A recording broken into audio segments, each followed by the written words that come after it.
Hi, folks. Just a quick note before we get started. Yes, the episode is late.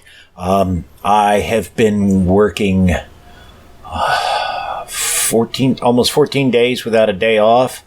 And for the past 7 days, I have averaged 10 to 12 hours a day. So, as you can imagine, that has made it very hard for me to do much of anything. This episode, I got it recorded. I'm just talking to you now to apologize for the editing. Normally, I would do a much better job, but as you can well imagine, I am beat and don't have a lot of time. So I use some automated processes to do the editing rather than manually doing it. So it's going to be a little weird in spots. My apologies, but I think you guys can understand. And I will have some more updates about a bunch of different stuff whenever I get a chance to put out the next episode. Ah, crap.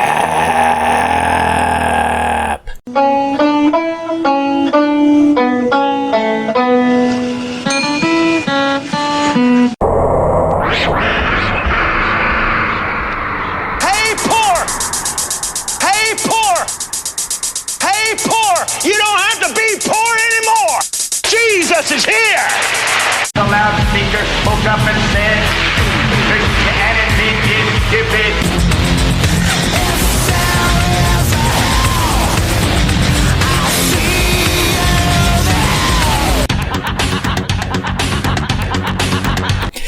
Greetings, fellow worker slaves, podcasting at 128 kilobits from the Fortress of Squalitude, not far from the redneck Mecca. This is the Atheist in the Trailer Park podcast. I'm your host, Tucker. Professor Fuzznuts is curled up on my seat, demanding attention, forcing me to stand here. And this should be an episode, Rastafarian Apocrypha, as I call it, but that can't happen, I'm afraid, because I have lots and lots of overtime at work, which is good money since I had to pay so much money to vet for somebody because they decided they were going to be sick. I could record it myself, but really those things work best when it's me and Skullbeard, and unfortunately our schedules are such that with the way I'm working, we can't record. We'll be able to catch it up here shortly. It won't be the next episode, but the episode after that should be able to do it. Here's what's going on at work. We have some kind of audit. So since I'm in the sanitation department, we're having clean. Normally I'm off on Saturdays and Sundays, but no. Now I have to work. I've already put in 48 hours, and when I get off on Monday morning, I will have put in at least 60. I was hoping that we were not going to be putting in a full 12 hours, but this weekend we're in 12 full hour a day, so that's going to push me to the 60-hour mark. So what you're going to be getting is a brief recap of a few things that happened to me this past week, as well as discussions about a few other things. It will be rambling and incoherent. I apologize for that, but I think you can understand the issues I'm dealing with as far as time constraints. No, I have not gotten the kitten yet. I thought the gal was going to bring it by today, but she messaged me not late, but this afternoon, and offered to bring it by tomorrow. So that's hopefully what I'll get. The little booger, and we'll see if it really is a girl. And hopefully, I can't introduce him right away because he's still on his antibiotics, and I don't want to risk infecting her. You can thank Fuzznuts for that loud thump. So, but he's not going to be on too much longer, so I won't have to keep apart. And I'll get her to the vet next weekend, assuming I'm not working, which I shouldn't be, and get her checked out, make sure she doesn't have anything that he has to worry about, and then we'll see what happens. Hopefully, he'll have a new little friend, and he'll be happy and won't bother me so much. He is not quite as, I would say, depressed as he has been. He's still not as cheerful as I would like, but he's no longer yowling at me so often in a way that indicates he wants to know what happened to Button. Little guy still misses her, but he's getting over it, I guess. We have a little bit of idea of what they think. Now, thing I want to talk about that happened to me this week, and right before I even get started, I'm just going to say this. Every person of color who hears what I'm about to talk about is going to be saying, welcome to my world, motherfucker. And I'm not about to pretend that this was, a unique injustice or anything like that, but it shows a problem we have in America with the police. So, one day this past week, I was doing stuff around the house, and I realized I'm hungry. I've got to eat soon. Don't have a lot of time, and don't really have anything in the house. So I'm like, okay, Subway's close by. I'm gonna walk over there. I mean, it's like a 5-minute walk. So I go Subway, head that way, and as I get near there, I see a cop pull into the parking lot, and he stops, gets out, hollers at me, asks me to come over, and he tells me that at the local store there was some kind of disturbance. I don't know what. I don't know what. The officer knew. And I happened to match the description of the person they were looking for. By matching the description, I mean I was wearing a hat and glasses. That was the commonality. I'm like, well, it's not me. I haven't been to that store today. And he's like, are you sure? Yep. So if I check the surveillance video in there, I'm not going to see you on there. I'm like, nope. He asked for my ID. I give it to him. He calls it in, and I can tell right away he thinks he's gotten his man. And he's, I'm standing there for 10 minutes while, they're waiting on my background check, which, I know is clean. And I also know it doesn't take that long to do. And he's like, oh, I must be busy today. In a town that averages 10 murders, or 1 murder every 10 years, no, they're not busy. You're making me sweat because you think you've got your guy, and you're gonna you hold me there hoping I'll freak the fuck out and give you an excuse to arrest me, and then, I can, you've got your man and blah, blah, blah, you'll be the big hero. And, he keeps saying, sure is a kind of strange coincidence that you just happen to be walking by here and you just happen to match the description. I'm like, well, happens all the time. I said, in this town, hat and glasses describes most of the men here. Yeah, well, it's still just kind of strange that you're right here and we're looking for this guy. I'm like, I haven't been in that store in I don't know how long. And he's, trying to make small talk with me. I mean, some of it is obviously he's, trying to verify parts of my, he's trying to get a profile of me to get a better idea of, find a way to get me to crack. He asks me where I work. I tell him. He's like, oh, yeah, I know that place. Oh, I love their stuff, man. And I'm just like, I don't fucking care. I don't say this, of course, because, that'll get me a nightstick to the head. I'm just thinking, I don't care, asshole. I just want to go and eat. And he just keeps reassuring me and reassuring me. He's talking and he's like, so you're sure you weren't in the store today? No, positive. Well, but you match the description. So do a lot of people. I could point out, if I go in that store, I'm usually wearing a backpack with my scooter in it, but I didn't because I didn't see that as being relevant, nor did I think it would make any kind of difference because I didn't want to go down the path of him getting the idea that I actually went to that store with any kind of regularity. And he just keeps standing there and it's little fiddly small talk, and then this car pulls up and he goes over and talks to the guy, and at first it takes me a moment because, it's a Nissan of some type, and the guy in the car is wearing a suit, and I think because this Subway is right next to the vet's office, so I'm thinking maybe it's like one of the vets that I don't know, I can't really tell.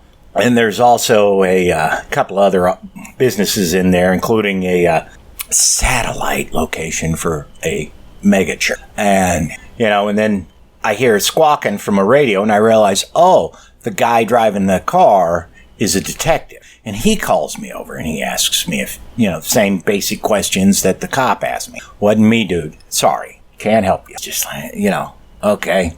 And so, the cop, he drives off, and the cop's like, yeah, we're just trying to figure this all out, get a description, blah, blah, blah. You sure you weren't doing this? You sure you weren't doing, and, it's all, like I said, all calculated to try and get me to say something to trip me up to entrap myself. And, I'm going by the rule book is what you're supposed to do when you're innocent is short, direct answers. And so I'm like, I'm just like, we can get this over with any time, dude. I didn't do anything. I'm not the guy you're looking for. And, this goes on for at least half an hour. At least half an hour. And then he's like, okay, we're going to bring one of the witnesses over and see if they can identify you. And I'm like, okay, do it. It ain't me. So, we're standing there, and a couple of minutes later, patrol car pulls up, swings near, not real close. I can't see who's in the car. I can see the officer behind the wheel, but I can't see, I can't identify a passenger, let alone anything about the passenger. And then the patrol car drives off, and, cop talks on his radio for a second. He's got an earpiece in, so I can't hear what's going on. And he's like, well, you're good to go. Wasn't you? It's like, no shit, asshole. And, he's like, yeah, no, thank you for cooperation. And if you happen to see the guy, give us a call. It's really important we get him. And all I could think about was, you've detained me for 30 fucking minutes for no reason. You could have wrapped this thing up a lot quicker. I mean, they could have brought the witness over sooner, or he could have taken my photograph and had it, texted it to a cop on the scene and shown it to the witness there and have them say, no, that's not him. Or could have had them pull up my driver's license photo and show it to the witness over there, because all the patrol cars in town have the ability to pull up your driver's license and see the photograph on it. So they could have done that, and that would have wrapped things up sooner. They didn't, because the officer was certain I was his man. And, when he asked me, well, just give us a call, I'm like, all I could think about was, I have no way of getting the time back of mine which you wasted. So the only thing I can do to fuck you is not call if I happen to see that guy. And I'm sure plenty of people say, well, whomever this person was, they did something terrible to that store. Maybe they stole something, maybe they assaulted the clerk or whatever. It doesn't matter. Most likely they probably stole something, and they stole it from a multi-billion-dollar company who pays their employees barely more than minimum wage, if that, probably doesn't offer their employees any benefits, certainly gives them shitty work schedules and shitty hours, and treats them less than as human. So I'm fucking you, officer, because I'm not helping you in your investigation, and I'm also fucking a company who is fucking over people very much like me. I think this is a win. And I realize that, people's like, well, you let them get away with this, they're going to get away with this other thing. Right? None of that matters in that moment. All you're thinking about is, you fucked with me, you fucked me over, you kept me from getting my fucking food for no fucking reason when we could have wrapped this up quickly. I mean, when he called in my license and found I didn't have any warrants, no priors, that right there should have been a clue that I'm probably not the guy. I mean, additionally, considering the fact that I'm nearly 50 years old and most crimes are committed by people 35 and younger, that really puts me out of the range of likely suspects. But no, he was convinced I was his man. And I never did find out what happened in the store. I there's a local Facebook group, and I asked in there, and the only responses I got were from people who were connected to the police department saying, well, the officer was just doing his job. And it's like, fuck you. My grandfather was a cop. I've known a lot of cops. I know how it works. If you need to cut, if you think you don't have the right person, you cut them loose as quick as you can so you can get on to finding the person you're looking for. If you think you've got your guy, you hang on to them. You find any excuse to keep them around, hoping that they'll do something to blow their story and you can take them down. As an innocent man, I can't do anything to blow my cover. All I can do is just stand there and take it. And, it's frustrating, irritating for me.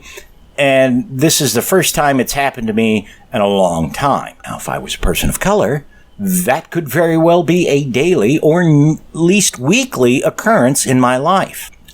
So, I know how frustrated it made me. I can't imagine what it would be like to have to deal with that, monthly, let alone weekly or daily, as so many people do. Yet the training the police have doesn't seem to say, okay, what you want to do is figure out as quick as you can if this person is a likely suspect or not. It's all how to handle a person you think is a suspect. And if they had if their training was primed towards determining if someone's a suspect or not, then boom, I would have been out of there a lot quicker. And again, being white, it probably helped me to some degree because, the cop spoke to me rather than, just shooting me. And I couldn't help but notice the cop did have a body cam, and I almost asked him if his body cam was on or not, just out of curiosity.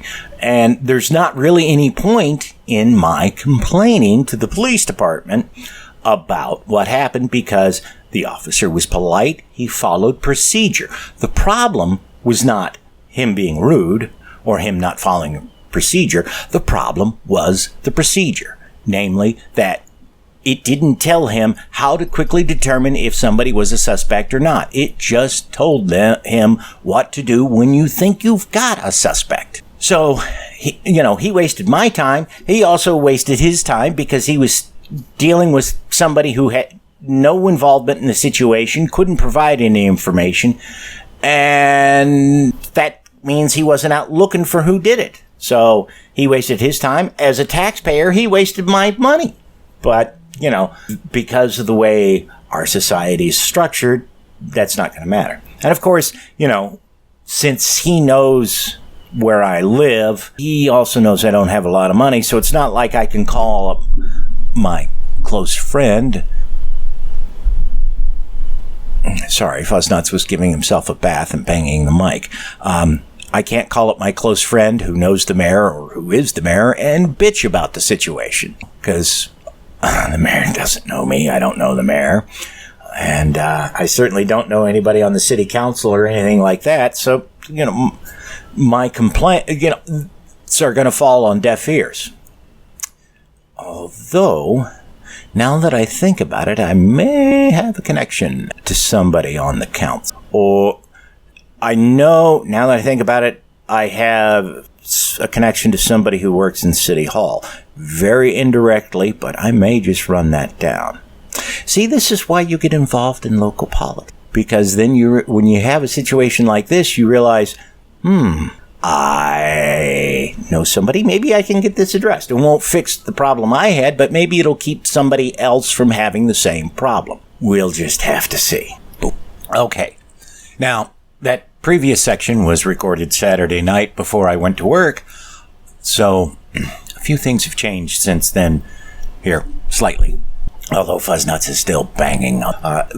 One thing I want to bring up, I know all of you out there are very... Sunday, my friend did manage to bring the kitten by, safely absconded in my room, and as cute and adorable as a kitten with a giant alien freaking head can be, she is not exactly marked like Houdini was. I mean, not that anything, of course, but She's got the same breast markings as him, and her front legs have the same markings. The main differences are one of her back legs, her sock, it's called, isn't quite as big as Houdini was. She lacks the white tip on the end of her tail like he had, or tailed cat. And she does not have the little line of white fur coming out of her mouth that makes it look like she's smoking a cigarette. But she is very well behaved, affectionate, likes to chew on toes, I have discovered. To grin. Needle teeth and needle claws do not feel very good when they're digging in on the old footsies. Eating well. There, if you follow the show on Facebook, I have posted some pictures of her, depending on what I'm doing this weekend and how much I'm working, etc. Free and not working, to get her and Fuzznuts to the vet. The vet called today and said they want to run some more tests to make sure he's well. Fairly certain he is, and I want to get her checked out to make sure she's not can find out from the vet when it's going to be a good time to introduce them, her getting whatever he had. And I also want her checked out to make it catch. But it is a happy little household. He is still demanding of all kinds of attention. Yeah, why?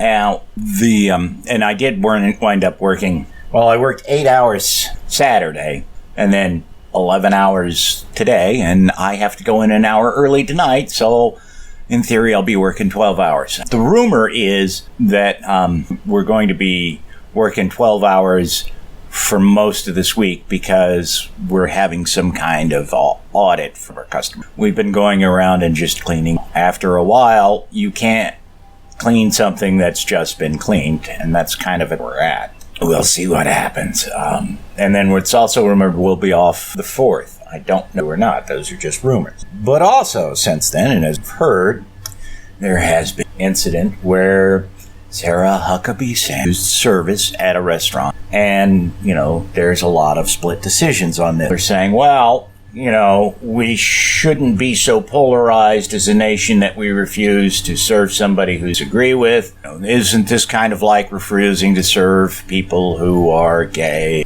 different ethnic background? And, there is some merit to that because there's the whole argument, well, we should be able to sit down and break bread and talk with one another even if we disagree. But at the same time, how many people out there would sit down with Fidel Castro? How many people out there would sit down with, Saddam spokesman, Baghdad Bob, who's popular, and think that they would have an actual chance of changing? Because when you're talking about Sarah Huckabee Sanders, you're talking about someone who is not merely a member of the Republican Party. You're talking about someone who's enabling Trump to do many of the things that he's doing, and somebody who is heavily invested in the current administration. And I don't just mean that, she, gets her paycheck from. Her identity is wrapped up with that to a degree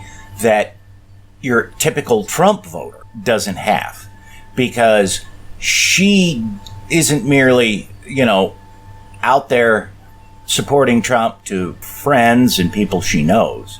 She's the public face of this administration. If she were to change her position to walk away and say publicly, this is wrong, that is a greater loss of face for her than it is for the average person to admit that, well, maybe they were wrong on this particular. Her job relies on her standing up there and saying what the administration wants her to say. Sort of like expecting the Pope to admit that he's an atheist or to come out as an atheist. Nobody expects that to happen. I'm sure there's plenty of people who'd be more than happy to talk to him about such things, but even they are going to admit that they probably won't change his mind. Years ago, I saw an interview it was on 60 Minutes with Saudi ambassador to the U.S. He was a Saudi ambassador. He was a member of the royal family.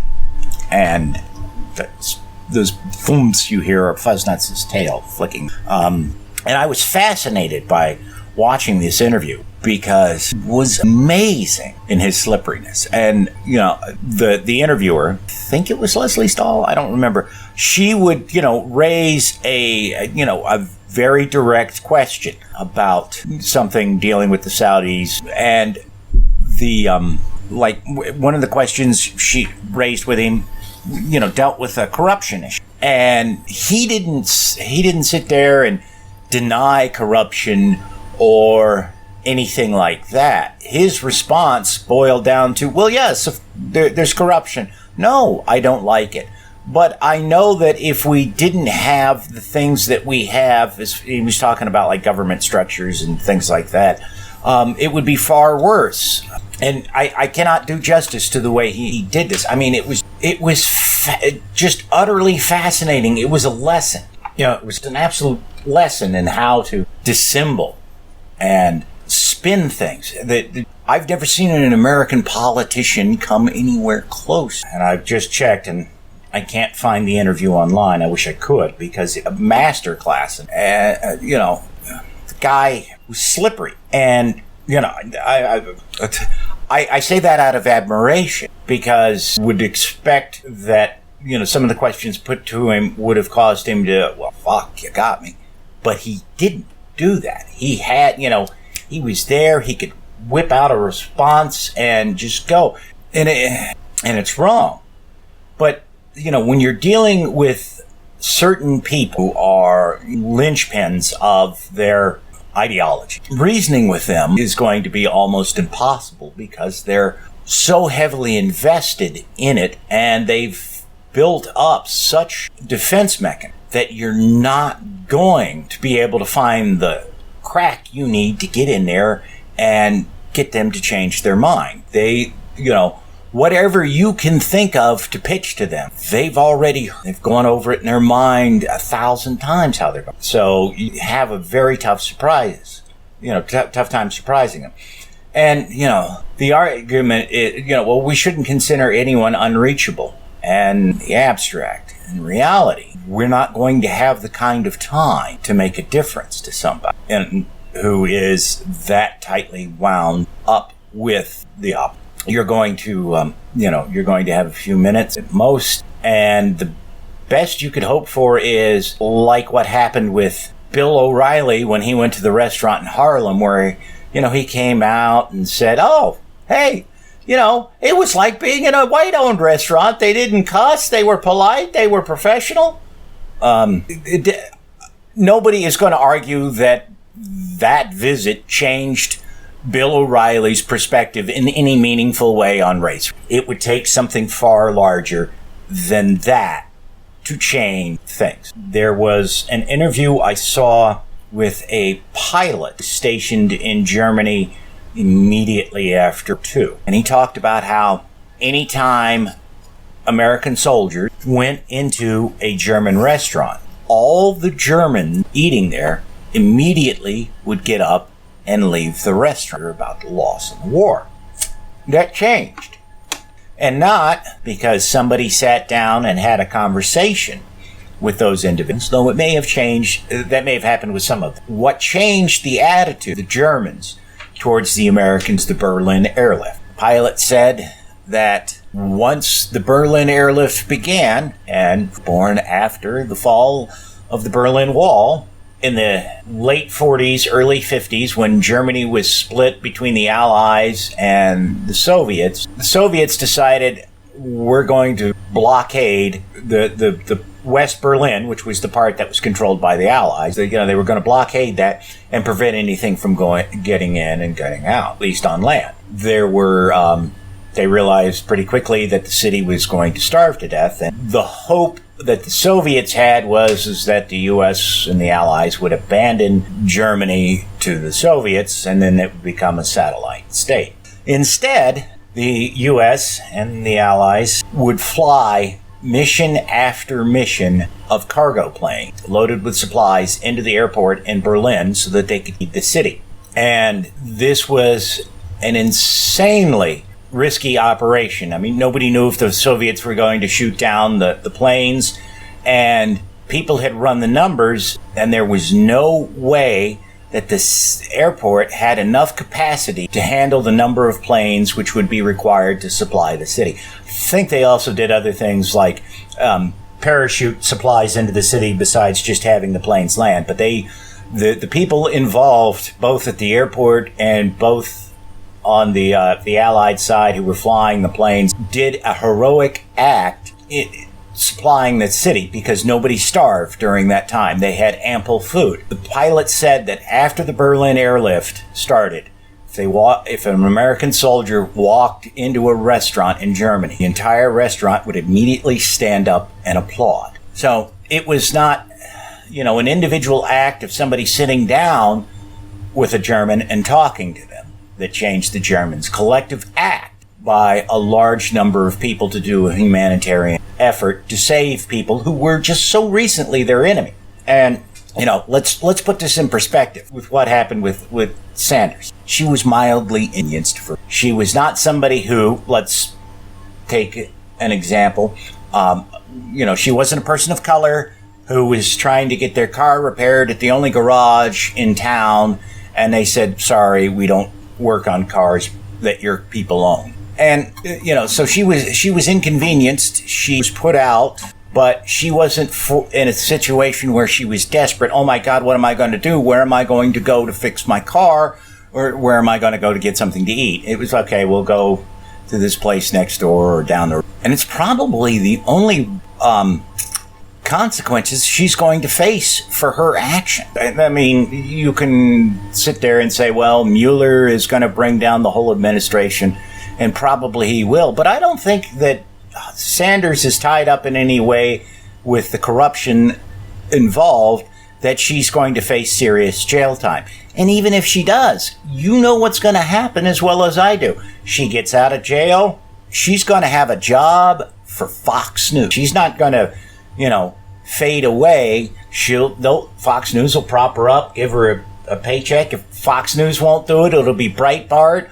Alex Jones, somebody in that conservative side will pick up on, pick her up and, prop her up and use her as a commentator. And even if she goes full, comes to reality and realizes that she's done horrible things, she'll still because she'll go on the talk circuit and be, a consult, hired by MSNBC to, spill the beans anytime there's a Republican talking. She'll say, well, no, this is what he's saying, but what he really means is this other thing.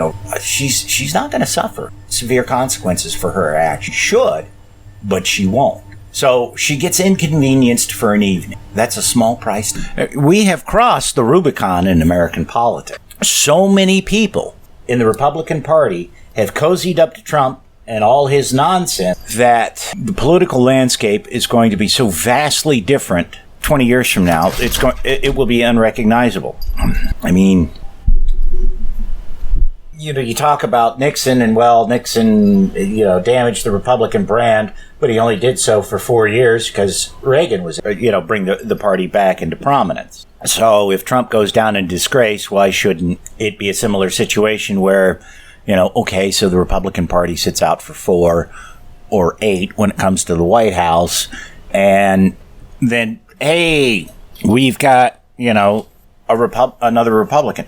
The problem with that is you have a number of prominent Republicans like George Will who are walking away from the party. They still consider themselves to be conservatives, but they say that the party no longer represents them, and they're urging people to vote Democratic, not because they agree with the Democratic Party, but simply because they see it as the only way to put a check on Trumpism. Well, how long, how much can that impact things? So let's say we get a nice shift in the House. It's democratically controlled. If the party as a whole, the Republican Party as a whole, still supports Trump, and when I say party as a whole, I mean the leadership in the House and the Senate, if they still support Trump, how can you trust them to behave in a responsible manner come the next election cycle? You can't. If they walk away, if the party leaders as a whole walk away from Trump, if they try to rein him in, then you can say, well, the party can survive this, it can come back. That's not likely to happen. You have people who have wholly built their brand on supporting Trump. Getting them to change is a monumental undertaking. I mean, you have that recording of Republican congressmen talking, Paul Ryan and others, saying, he believed that Trump and a few others were on Russia's payroll, which Paul Ryan replied, "We'll never speak of this again. Keep this in the family." And sure, Ryan's leaving office. So he doesn't have to worry in a couple of years, oh, well, I got to run for re-election. All this shit's gone down with Trump and exposed him. I'm damaged. I'm going to, I don't have much of a shot. No, he's out now. But the other people aren't. And how can, a Republican who wants to appear sincere can't appeal to Ryan for support when he's running for office, because everybody's going to be like, well, Ryan's tainted, and that means you're tainted. So there's going to have to be a giant break in the party. People are going to have to splint off if the Republican brand is going to survive without the taint of Trump. And I don't see that happening. I can see the Republicans who are repelled by what Trump is doing, migrating over to, say, the Libertarian Party or starting their own party. But even that's kind of iffy. Still, I think that is the most likely thing that will happen, if anything happens at all. We are in dangerous times. I go back again and again. I know everybody's got to be Hoffer's the true believer, but we are in that. It's what's going to happen to save the Republican Party. You're going to have to get somebody who is an anti-Trump person who can go toe-to-toe with Trump in every way and come out the better. And I mean, he's either going to have, I say he most likely, but whomever it is, they're going to have to be such a stark contrast to Trump, yet not be seen as anti-Trump overtly. That sounds impossible and contradictory. It's not. What they will have to do is they will have to pull a message that the Republican Party follows or spews out, but doesn't follow under Trump, that has broad appeal amongst Republicans. And they're going to have to be somebody who either is just as blatant with the commentary, because Trump's appeal to a lot of people is just his total disregard for other human beings. There's that meme that goes around that shows him mocking the disabled reporter, and people are saying, well, I just don't understand why this didn't end his career there. The reason it didn't end his career there was because that was his appeal. That he would mock people, that he would not, say, that he just didn't care what anyone thought of him. That's his appeal. So you've either got to have somebody like that who just does not care what anybody else says or thinks about him and says, bold statements, or you've got to have somebody who is like Obama in that they are calm, preternaturally calm, almost, and they can come out with a one-liner or a quip in a very dry, deadpan manner to rebut the comments that Trump makes when he goes after them on a personal level. That's what it's going to take. I do not see a figure in the Republican Party who can do that. The Democrats will need somebody like that potentially. Really, what they need more than anything is somebody who comes out with a bold vision. It doesn't, and in their case, it almost doesn't matter what the vision is. It just needs to be bold, and they need to stick to it. So, for example, let's say that whomever the candidate is in a debate with Trump, and Trump makes some crass remark about how they look or something like that. The person ignores the crass remark and hits Trump with, your policy of this has failed people, and we know that this policy I'm advocating will work. Somebody does that, they'll have the edge. Unless he just goes totally rabid, batshit crazy like Martin Sheen's character in The Dead Zone when Christopher Walken starts shooting at him and he grabs the baby to shield himself from the bullets. Something like that happens and Trump's out of there. Something that reveals him to be the great coward that he is. But those things take a special kind of person to orchestrate, and I don't really see that happen. As of right now, I'm pinning my hopes on Mueller and the rule of law. You get Trump out of there, Pence is just as deplorable, and Pence knows how to make things happen in government, but he will be heavily tainted by Trump. So the Democrats could almost run anybody and beat him. But we have, I've said it before, I'll say it again, we have, once the Democrats get control of the White House and Congress again, we have a much harder job than we have. Getting Trump out of office won't be terribly difficult, necessarily. Obviously, it's too early to tell what'll happen if he loses the election. Will he concede, or will he continue to try to cling to power? We will know that when we get there. But if Mueller takes everybody around him down, Mueller probably will not indict Trump, because as Preet Bharara says, Mueller is of the opinion that the president cannot be indicted while sitting. There is no actual clear legal opinion on that, so it could turn out that Mueller doesn't hold to that. Perhaps Mueller finds something that's just so egregious on Trump's part that he feels he has no choice but to try it. But, we get Trump out of there, get a Democrat in there, get Democrats in the Congress, and there is massive amount. I am reminded, and I'm going to try when I get some time, to see if I can't get somebody on the show who's a bit of an expert on this. In the Soviet Union, the Soviet government fucked themselves hard because they decided that Lamarckian evolution was the correct science because it fit with communist ideology by Stalin. So they directed all their government research dollars to that. Lamarckian evolution doesn't work. Doesn't exist. This meant that the whole of the Soviets' resources in biology and medicine went down a blind alley unnecessarily.